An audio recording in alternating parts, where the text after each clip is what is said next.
Welcome to the Weather Insights Podcast. I'm meteorologist Scott Pitney, along with meteorologist Jeff Lindner. Good afternoon, Jeff. Good afternoon, sir. How are you? Doing wonderful. Excited for today. We're taking Weather Insights on the road. We have two very special guests. We have Steve Fronterhouse, the general manager of the iconic Houstonian Hotel. Steve, welcome. Hey, thanks for having us. Absolutely. We also have Greg Branum, who is the director of facilities here at the hotel. Greg, welcome. Pleasure to be here, guys. Absolutely. So we are going to talk about a pretty much an anomaly event, weather event that we had here in Houston last Thursday, May 16th. We had a derecho that is a mixture of straight line winds and tornadoes. Tragically, we had 8 lives lost in this storm. It is the first time that I can remember ever seeing a derecho in Houston, but before Jeff and I were chatting about this, and Jeff, you mentioned that we may have had a derecho back in 1983 when we had that tornado outbreak back then. Yeah, that's apparently what happened. I wasn't around yet, but looking back at some of the articles, something somewhat similar, not exactly like this. You know, derechos are a little bit uncommon down here along the Gulf Coast, so you tend to get them in the Midwest and the Northeast United States in the summertime. So not as common down here, but just like anything, it can happen. And so we can get into that a little bit more and talk a little bit more about that. And you know, just so everybody knows, it's a fancy term, derecho, and as simply as just a big wind event that goes for a long period of time. And so this particular event went all the way from about the Austin area all the way off the east coast of Florida, about 1,400 miles. And there's some terminology and all that how you define a derecho, and a lot of it has to do with the length of the damage, the length of the strong winds. So 400 miles, I think, is the minimum. Yeah, criteria. So yeah, this easily classified. Yeah, as that. And, you know, a lot of people, well, what are we going to name it? So we gave it a name, derecho. Yeah. Not the Houston derecho, just derecho. Just derecho. Well, you can call it Houston derecho. Yeah, that works too. Okay. But so, it's not going to be Mary. Yeah, well, that's good. That's good. Yeah, we've got a lot of first name type things that we're dealing with: winter storms, hurricanes. That's coming in the next 6 months. Probably. So, yeah, interesting to me. I was around in 1983, and also the same year as Alicia, of course. Mm-hmm. So, I hope there's no correlation there. I can't think of any as far as meteorologically speaking, anyway. So we're going to go around the table, and we're going to talk about everybody just kind of talk about your day on Thursday, May 16th, and how the impacts it had on you, your business, and so forth. Jeff, let's start with you. Let's go back to Thursday, May 16th. What was that day like for you, and take us through the meteorology of this particular event? So I think when we go back and look at this, you know, Thursday morning, we were really focused on the flood threat. We had a high risk of flash flooding north of the Houston area, in the same areas that had been hit multiple times. And I think that took the priority that day. And as the Storm Prediction Center increased the threat for severe weather during the day, enhanced that level 3 out of 5 risk further to the south, you know, we started to get the impression we could get severe storms. And, you know, around here, severe thunderstorms, 60, 70 mile an hour winds, some hail, isolated tornadoes. Well, that's what we were thinking. You know, nothing was showing 80, 100 mile an hour winds. Nothing. That really wasn't even on the table. And then as we got later into the day, 4 or 5 o'clock, I had to go to a speaking engagement. And so I left. And when I left, this particular system that would eventually go into coming into Houston was up around the Giddings, and eventually the Branum area, and then heading towards Waller County. And so, you know, that's when we started to get some realization. This is some really strong wind. The radar showing some really strong winds. The first thought is this elevated? Is this above the surface? Is this reaching the surface? These are always questions. You think about, if you're talking Giddings and Branum, the radars in League City, you're shooting 15, 18,000 feet up in the air. So you're sampling the atmosphere way up. So yeah, you're getting high winds there, but is it coming down to the surface? And that's the big question. And we started to get some wind damage reports in that area, so we knew we were getting at least some wind down to the surface. And then it kind of went into this tornado situation, lots of the tornado warnings, lots of indication of rotation and tornadoes that came into Waller County and the Harris County. And this was a very odd, if you go back and look at the radar signature, it was a very odd, it's not your classic supercell hook. This was a really large, what we call a mesocyclone. A mesocyclone is just simply a thunderstorm that's rotating, right? But this was huge. This was 5, 8, 10 miles in diameter across, all rotating. And we were seeing some really, really high wind velocities in that southern side of that mesocyclone that came down really right down 290, between 290 and I-10, then through downtown and then out to the bay. Something, on the order of 120 knots at 5,000 to 6,000 feet. I mean, that's up there. That's really, Yeah. really high. And so Indeed. obviously with the rain loading, you get that heavy rain pushing down on that wind. It's bringing some of that wind down to the surface, and really, that rotation in the mesocyclone was just never able to tighten up, and so we didn't get this big long tornado. Instead, we got this big long path of really high winds, really broad, 5, 8 miles across, with some isolated tornado in it where it was able to tighten up briefly and spin up and produce a weak tornado. But honestly, the difference between the weak tornado we found out in the Town Lake area and what happened, in Spring Branch and Lazy Brook and Timber Grove is roughly the same. I mean, the damage is about the same in these areas. And so effectively, we utilized the tornado warning across the entire county because we knew that would hit the cell phones. So we could go with a high-end severe thunderstorm warning, but it just doesn't have the same power. It just doesn't have the same play as a tornado warning. And so we knew people would get the tornado warning on their phones. We knew the media would be wall to wall. And so even though it wasn't technically a tornado, the Weather Service kept that tornado warning all the way to the bay, because we knew we were going to get tornado-like damage to some degree. And so yeah, that said, we had two EF1 tornadoes, one in Waller County and then one in Western Harris. This was in the Town Lake, southern part of Town Lake, over towards Tuckerton, and then down on the east side of Greenhouse. And so it's a relatively small track, very typical of what you see in these types of things, but a really large swath from Brenham, Waller County, northern central Waller County, Western Harris, downtown, out to the bay, of 60 to 80, pretty common. And then we had some corridors, if you will, of 80 to 100, maybe even a little bit higher than 100, especially right around that 290, 610 area where we lost the transmission towers, 290 and Antoine, and then down through the Timber Grove, Lazy Brook Heights area. Right through there was a pretty bad corridor, really high wind. And then in downtown, we can talk about downtown later. We lost a lot of windows downtown, but a lot of that necessarily wasn't the height of the wind. It's a very small contained area, more probably from wind tunneling effects in those buildings. And we saw this with Ike back in 08, is one window breaks and the glass from these windows, and these are not windows like you break a plate at home. These are thick windows. I mean, we're talking quarter inch of glass. And so when it breaks and shatters and flies everywhere, that's like rocks striking the windows nearby. And you get into this cascading effect.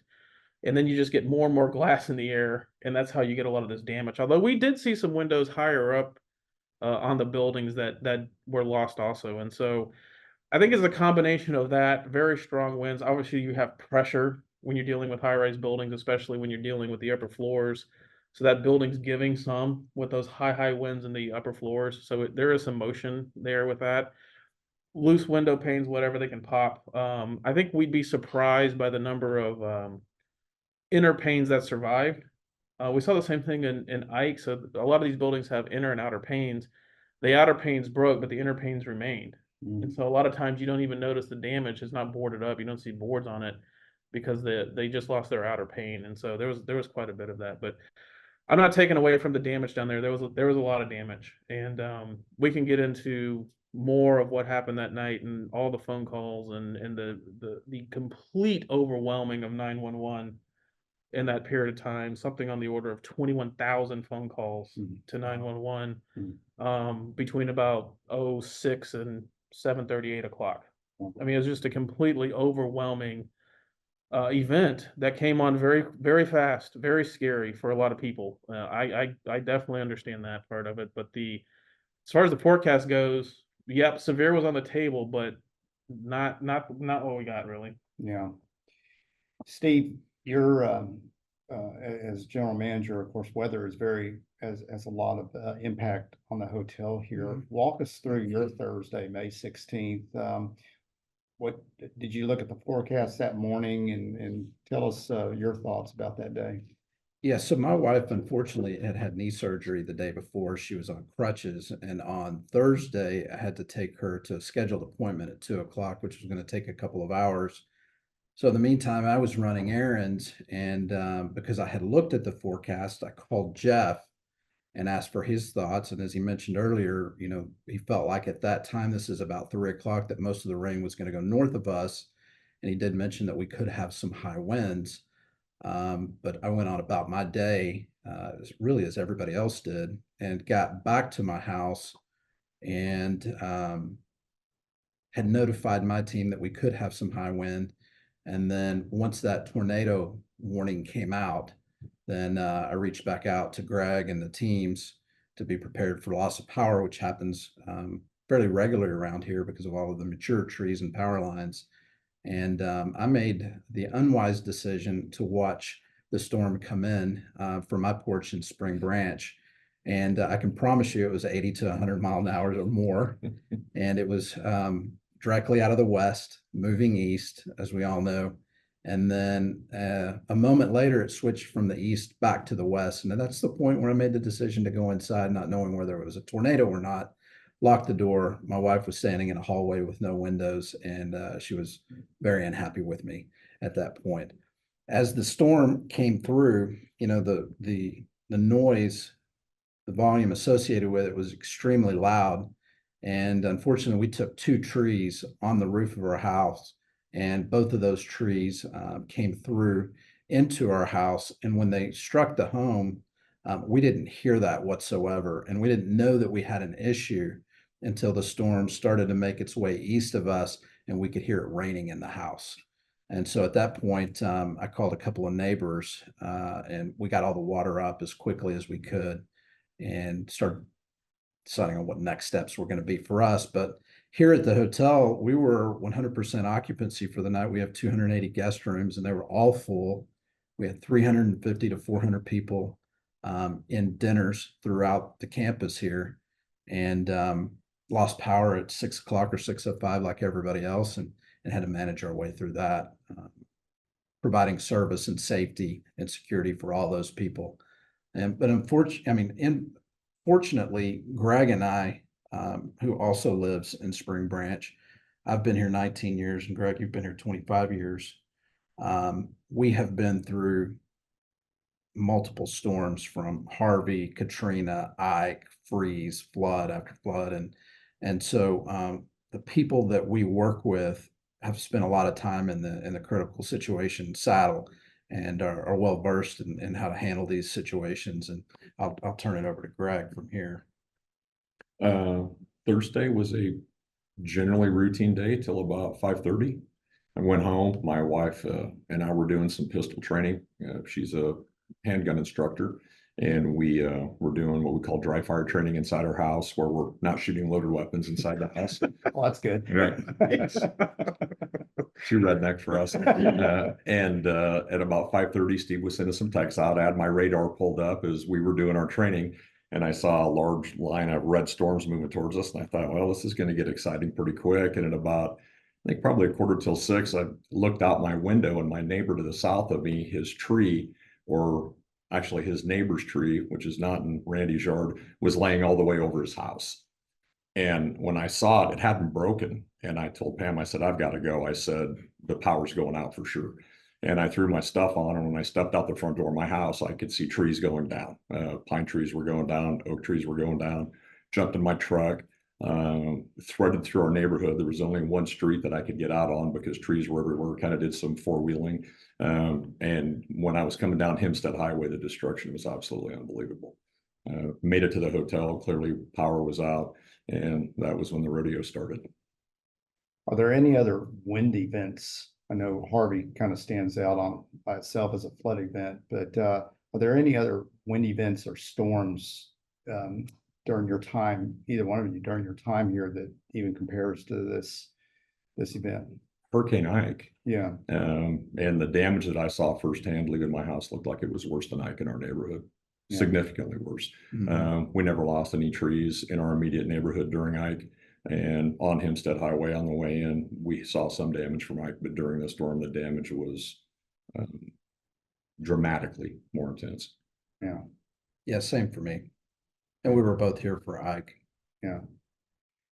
And how's your house doing today, Steve? Where are you at in the cleanup process? So has it been a task, lining people up and so forth?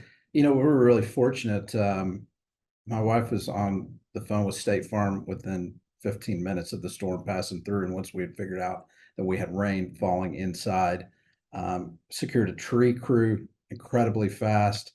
There was a roofing crew had my roof patched within 24 hours. Trees were off my roof within 24 hours. We've pulled all the drywall insulation out at this point. Temporary walls are up and in place. Power was restored to my house, I think on Tuesday. Internet came back up yesterday, which was Friday. And so, we're in great shape. We have temporary walls. We have power, we have AC, we have internet, and an adjuster coming out on Monday morning at 9 a.m. And then we'll figure out next steps from there. But I'm certain that the roof is going to have to be replaced with the rest of the damage to the interior of the home. And how about your neighbors? How are they doing in your immediate neighborhood, Greg? In good shape, generally speaking. I mean, there's motorhomes crushed in our neighborhood, vehicles that had been hit by trees and things like that, but no injuries, which is really what the most important thing is, right? None of our neighbors were hurt. Thank God for that. And how long were you without power? We were without power for 5 days, I think. I think we got power back Monday night. Yeah. Yeah, 4 to 5 nights. Yeah. Did y'all hunker down or? Oh, yeah, absolutely. My wife and I are well equipped for stuff like this. I can see that. During Ike, we didn't have power for 17 days. And so, oh, wow. Yeah, we got a camp stove. And as far as we're concerned, if my wife has coffee, we're happy. So that's how that works. And well, you definitely see a spike in generator sales after these events. Absolutely. Yeah. Understandably so. For me, I was, like Jeff said, I was looking at this as being a flood event with possibly picking up almost a half a foot of rain. And a lot of events, well, two major events. There was an Astros game and a concert, I think, that night. And just the timing, 6 o'clock or so coming through. I was concerned about people leaving these events or just, being a Thursday night. It's pretty busy. So I don't get on my social media whether too much live unless there's something going on like this. So I did just post that, to check your route before you head out, as I often say, if there's a potential flood event.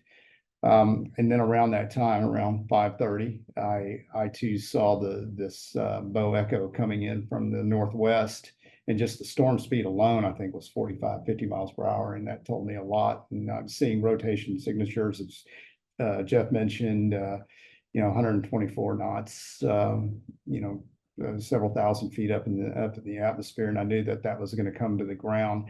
But this particular radar image I hadn't seen since school. Honestly, we studied the Memphis derecho in school, and it had a rear inflow notch. It had I know at the peak of the bow is where your strongest winds are, and that thing was like an arrow coming right at Spring Branch and just continuing through the heights and through downtown. And I guess the thing that struck me is, first of all, my weather radio was going crazy. I actually had to turn it off because I couldn't broadcast. It was just going off so much. And then our home alarm, the tornado warning, was going off, and my wife, daughter, grandbaby, dog, everybody came down to the first floor of our townhouse in my studio and got in the bathroom.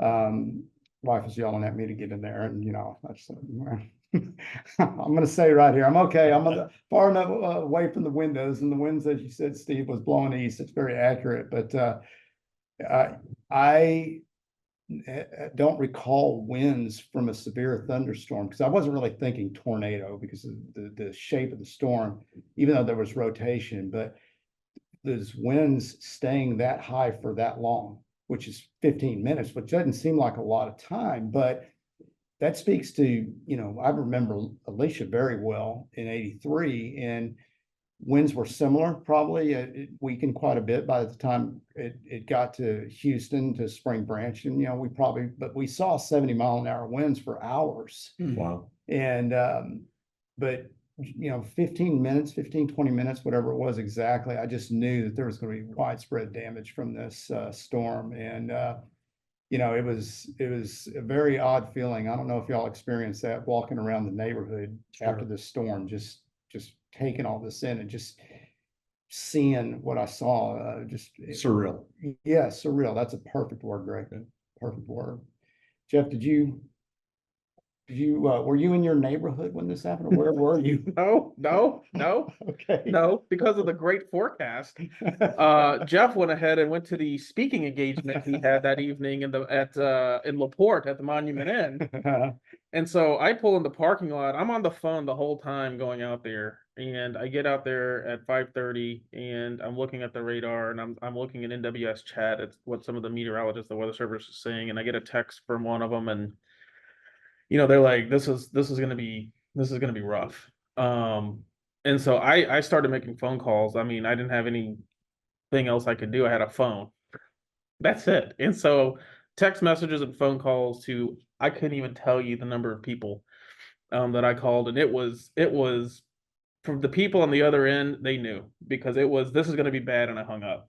It wasn't, hey, how you doing? It was, this is coming.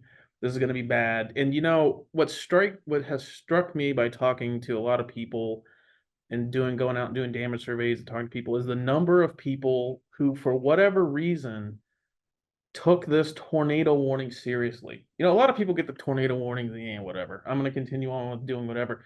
But the number of people, and maybe they were just telling me this, that went and took action. There was something different about this that worried people. And I don't know what was being said on the TV, because I didn't see any of it. I don't know what the meteorologists were saying. I assume they were saying some pretty heavy stuff. But there was something with this that a lot of people did the exact right thing, what they should have done. More so than I've ever heard before when we've had tornado warnings down here. And so, I don't know. There was something different about this. Maybe it was the tone the TV media was taking. I'm sure they had a pretty heavy tone going. But you know, my phone calls and text were very like, shelter immediately. This is imminent. We know people that were sheltering in gas stations. They got the warnings on their phones and they literally pulled off and ran in gas stations to shelter. Yeah. People were paying attention this time. You know, I'm sure you had a lot of questions from your guests following this. How do you handle that, Steve? That's because this is something I'm sure you have plans how to deal with this kind of stuff, but how did you deal with it that particular night? Well, the first thing is to get everybody away from the windows in a wind event like this, which we did. And sometimes people are cooperative, and sometimes they're very curious by nature and less cooperative. And so we have to handle those one-offs when they occur. But generally speaking, you know, we're very fortunate that all of our guests, 99.9% of our guests, listen to us, follow our instructions. They're very cooperative, and they're easy to work with, and they understand that the team is not responsible for what has happened. And generally speaking, you know, they want to help out where they can. So we're really fortunate that the people that we have here at the Houstonian Hotel, the client base, are all great people. So once the storm occurs, loss of power, then you start to communicate different ways with your guests. We can communicate by text, which was a problem because everybody's mobile service, you know, was down, not down completely, but it was limited and struggling. We send people into different public area places within the hotel, and then we figure out how we're going to feed people, keep them as cool as possible, provide water to them, and make them as comfortable so that at the appropriate time when they can get out of town, that they can make that happen. So, but we've been through it so many times. The team is really well versed in it, and they do a fantastic job here if I were in a hotel in Houston and lost power during a critical storm, I would definitely want to be at 111 North Post Oak Lane. Excellent. Yeah, going back to what Jeff said about people taking this warning, I think about the time this occurred, and I actually went out for a quick run around my block, probably around 5:10, 5:15. I just noticed the dew point was just insane. I think it was around 80. I mean, the air was just so thick, and I knew that you know, we were going to get either, by that time I was still thinking flood event, but I knew we were going to get storms, and I just thinking, no, there's a lot of energy here. But I think about how many people during that time can be out for a bike ride, out for a jog, out for a walk, and all these trees and stuff coming down, and how fast that thing came in. And I hope, you know, I know that there's a lot of, you know, if you watch the weather every day, you're going to see, you know, chance for severe storms all the time in the springtime, you know, just especially in Oklahoma. I mean, they must see it every day, and you can kind of get numb to that after a while. So it's, you know, when it actually happens, you know, the first question is it real or not? And a lot of times the warnings are for Harris County. Well, Harris County is a big county. So Greg, I'm glad that you brought up that you looked at the radar, because I hope more people do that. I hope they have, you know, we always say have multiple ways to get your warnings. And I think one of the things that people need to do is to have an app that shows a radar in motion and shows the direction of the storm and the timing of the storm. Yes, they're not always perfect, but I guarantee you, if you know, I would have been out for a walk and I get an alert, there's a tornado warning, I'm going to go right to my app, I'm going to pull up the radar, and I'm going to hit forward. And if I see that red blob coming at me, I don't have to be a meteorologist to go, you know what, I need to get home right now. And so I'm glad you brought that up, Greg. We live and die by their radar. We do. Yeah, it's super important for us. Yeah. We have 600 employees, thousands of club members and guests, and it's super important for us to be up to speed on what the weather's doing. Yeah. We consider ourselves, we're all junior meteorologists. Horrible, horrible meteorologists, but we are meteorologists. Well, when you figure it all out, let us know too, because predicting the future isn't always easy. But yeah, we were talking, you know, in the weather world about the potential early in the day, as we always do, sometimes days in advance of certain events coming up. But when it comes right down to it, there is a responsibility to the user, to the end user of weather information, to act responsibly as they can with it. So absolutely. yeah. You know, not only to that, to add to that, you know, when you're in the hurricane belt, you know, there's time to prepare. And this one, you know, really all got us by surprise, and there was no time to prepare, and those radars come in really, really handy. Yeah. Well, that leads me into something I want to talk about. Jeff, you go right ahead, sir. And that's power. And Thursday evening, we had 931,000 customers without power. That's almost 1 million. And that was the night the storm hit. Okay. And exactly 6 days later, we had 30,000 customers without power.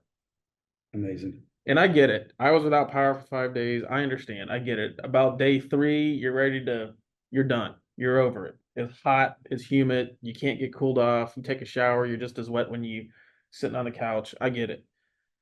But what CenterPoint was able to do in those 4 and 5 days to bring in 7,000 mutual aid workers, not pre-staged, no poles, no transformer, no wire, like you would pre-stage for a hurricane, to get that in here, to stand up staging areas at NRG, up north at the racetrack, Reed Road, on the east side, out on the south side, to stage all that, to set up camps for all these people coming in. I mean, think of the logistics of that. Feed, food, bed, shower, shelter. I mean, you're building a city. There's some cities that aren't even this big. To do all that and get the power restored, the majority of everybody up in 5 to 6 days, is absolutely 100% incredible. Nothing short of a miracle. I mean, absolutely incredible. And I know I'm going to get pushback on this. I know there's people out there that are going to be yelling. Not for me. You know, but it is with no notice. With no notice. No notice. And we're not talking about putting a fuse in a transformer. We're talking about putting up poles, Right. reconstructing some of the infrastructure of our power system. They set over 2,000 poles in less than a week. Is that right? That's a fact, over 2,000 poles. Wow. We saw crews between here and our house, which is less than 6 miles, crews from Canada, Michigan, Florida, and Oklahoma. Nebraska, Illinois. Talked to a lot of them. Yeah, and you mentioned that mangled mess there at 290 and Antoine. I mean, where do you even start with that? Well, you know what's amazing is they got new towers up. What is today? What are we on, day 7. 7? Well, today would be day Day 9. Yeah. We got new towers up. They ran new wire this morning in 9 days. Herculean effort. I mean, it's just unbelievable what they did. It really is. It really is. And the signal crews from the city, the county, they brought in TxDOT crews from all over the state. I mean, we had signals that were just gone, blown right off the poles. Of course, when you lose power, you lose your ability to run your traffic lights. So a lot of TxDOT brought in generators to power the intersections. Because it becomes very dangerous. As great as we are, we don't use that 4-way stop very well, especially at your freeway intersections. And so to get the signals back up and all of those crews has been, I mean, it's 9 days and you can't really, besides the debris piles, you can't really tell this happened. Right. And I can tell you that the debris, that's weeks.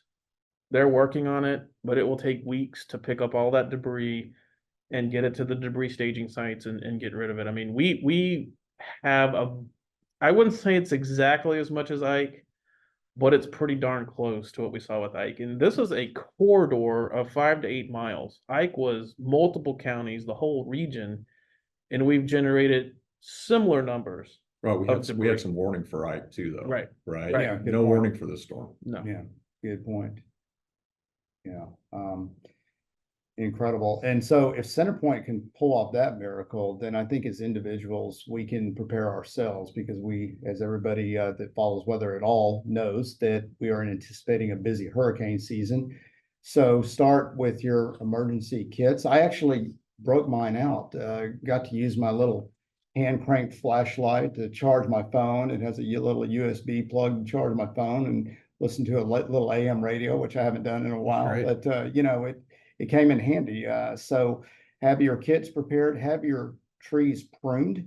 Yes. Okay, this just, as Jeff just said, it hit a 6 to 8 mile wide swath, but when a hurricane comes, it's going to be much more widespread. And when I say when it comes, it will come. We don't know when, but it will. So make sure those trees are pruned and they don't help the wind by as much as you can by keeping your trees pruned.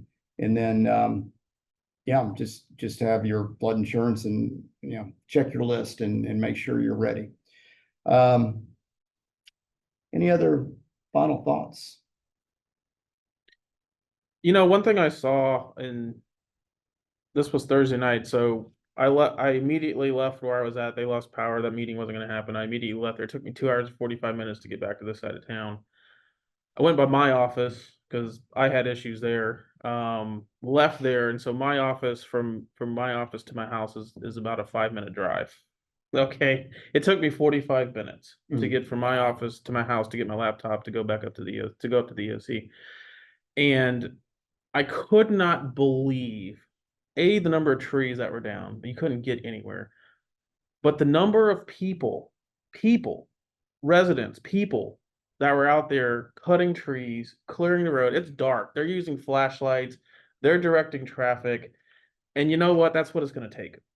That's what it's going to take when these bad things happen is we all got to come together and we all got to work on it because it completely overwhelmed fire, law enforcement, EMS. I mean, you don't have enough manpower. You don't have enough chainsaws to get out there and deal with that. But people were out there clearing Antoine, Long Point, back of the neighborhoods. I mean, by the time I got to my house, my neighbors down the street had already cut the tree that had fallen across the street where I normally park. They already cut it up and piled it up, and I couldn't believe it. I mean, so way to go for community and getting out there and getting on it and getting the streets clean so we could at least get the first responders to people who needed it. I remember walking around, saw the same thing with tree completely blocking huge oaks and just constant sirens for Do you at live in least, Huge Oaks? a couple streets over from me. I drove through it.